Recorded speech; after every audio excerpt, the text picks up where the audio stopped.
안녕하세요. 부동산에 대한 알짜 정보를 제공하는 나이스한 부동산 TV입니다. 2022년 제33회 공인중개사 시험일이 앞으로 약 100일 정도 남았는데요. 저희 나이스한 부동산 TV는 현직 공인중개사들이 운영하는 채널인 만큼 공인중개사 자격증을 취득한 후 어떻게 활용할 수 있는지에 대해 알려드리려고 합니다. 취업 방면에서는 소속 공인중개사 취업과 사기업과 공기업 취업, 창업의 관점에서는 기존 사무실 양도 양수와 공실에서 새롭게 창업하는 방법을 설명해 드릴게요. 공인중개사 시험을 보게 되면 그날 오후 가답안이 발표됩니다. 가답안과 내 답안을 맞춰봐서 합격 점수를 넘어가게 되면 약 한 달간의 기다림이 있을 텐데요. 생각해보면 인생에서 가장 길었던 한 달이 아니었나 생각이 들어요. 내가 답안을 잘 체크했는지, OMR 카드에 답안을 밀려서 쓴 건 아닌지, 찍은 문제의 답이 기억이 안 난다든지 등 여러 이유가 있을 거예요. 최종 합격이 발표되면 공인중개사가 되신 거죠. 예비 합격생분들 미리 축하드립니다. 공인중개사 자격증으로 취업을 하시려면 먼저 개업 공인중개사 사무실 또는 중개법인의 소속 공인중개사로 취업하는 방법이 있습니다. 일자리를 어떻게 알아보냐고요? 많은 분들이 알바천국, 워크넷, 잡코리아 등 인터넷 사이트를 활용하시지만 공인중개사 일자리 공고는 대부분 공인중개사 협회 사이트를 이용합니다. 한국공인중개사협회 사이트에 들어가 보면 구인구직 사이트가 있는데요. 지역별로 공고문이 올라와 있을 거예요. 물론 세대한 공인중개사협회 사이트도 이용 가능합니다. 두 번째는 일반 기업이나 공기업에 취업하는 경우입니다. 예전엔 공기업이나 금융권에서 공인중개사 자격증에 가점을 부여했다고 하는데 요새는 그런 경우는 거의 없어진 것 같아요. 추후 면접이나 다른 과정에서 좋은 인상을 남길 수는 있겠지만 가점 사항으로 명시되는 건 많이 없어진 것 같더라고요. 그러나 자격증이 자격증인 만큼 토지 신탁회사, 부동산 개발회사, 스타트업 등에서는 공인중개사 자격증에 대한 수요가 있습니다. 관련 업무를 하기 위해선 아무리 지식이 없는 것보단 공인중개사 자격증이 있는 것이 더 수월하거든요. 정기 공고가 있는 회사들이 많지 않기 때문에 많이 알아보셔야 될 거예요. 그럼 이제 창업에 대해 설명해 드릴게요. 기존 사무실을 양도 양수 받는 방법은 생각보다 어렵지 않습니다.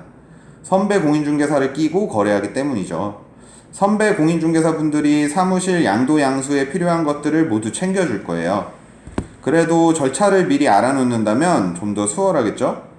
기존 사무실 자리를 찾는 건 취업 방법과 동일하게 공인중개사 협회를 이용하는 것이 좋습니다. 사무실 양도 양수란을 보면 어느 지역에 어떤 사무실이 나와 있는지 올라와 있거든요.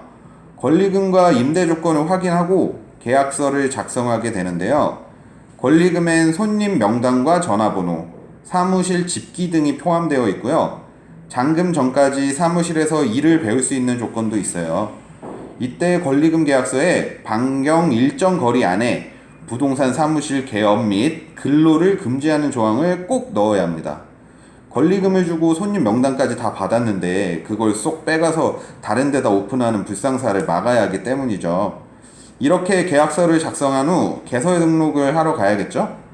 개설 등록 절차도 선배 공인중개사분이 도와줄 거예요. 자세한 절차는 잠시 후 공실 창업 시 절차에 알려드릴게요. 그럼 새롭게 공인중개사 사무실을 창업하는 방법을 알려드릴게요. 공인중개사 사무실을 개업하기 위해선 먼저 좋은 자리를 잡아야 합니다. 공인중개사 사무실마다 컨셉이 있어요. 주택 상가 전문 또는 토지 공장 또는 빌딩 중개 등 말이죠. 본인이 원하는 자리를 잡고 나면 계약서를 작성하시게 됩니다. 이때도 선배 공인중개사를 끼고 하시는 분들이 많으실 텐데요. 직거래로 하는 것도 방법입니다. 자격증은 바로바로 써먹어 봐야죠. 계약서를 작성한 후 알아봐야 할 것들이 많아요.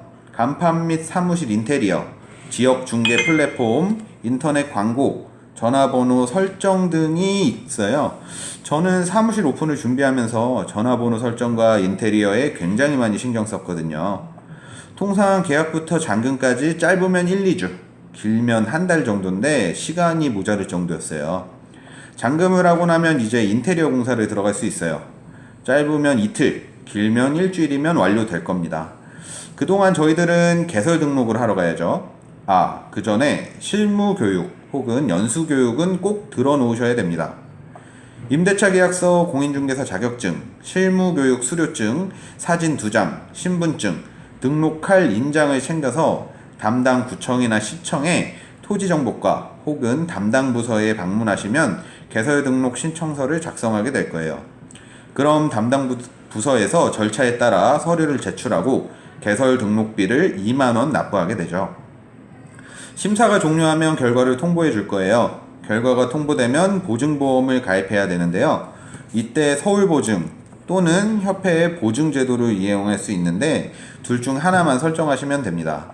보증보험의 설정이 완료되었으면 신분증과 인장 등을 가지고 다시 부서에 방문하시면 되는데요. 등록면허세를 납부하고 중개사무소 등록증을 가져오시면 됩니다. 개설 등록이 완료되면 세무서를 들리셔서 사업자 등록을 하시면 되는데요. 나중에 매출이 커지면 어쩔 수 없이 일반 과세자가 되겠지만 간이 과세자로 가는 게 처음엔 도움이 될 거예요.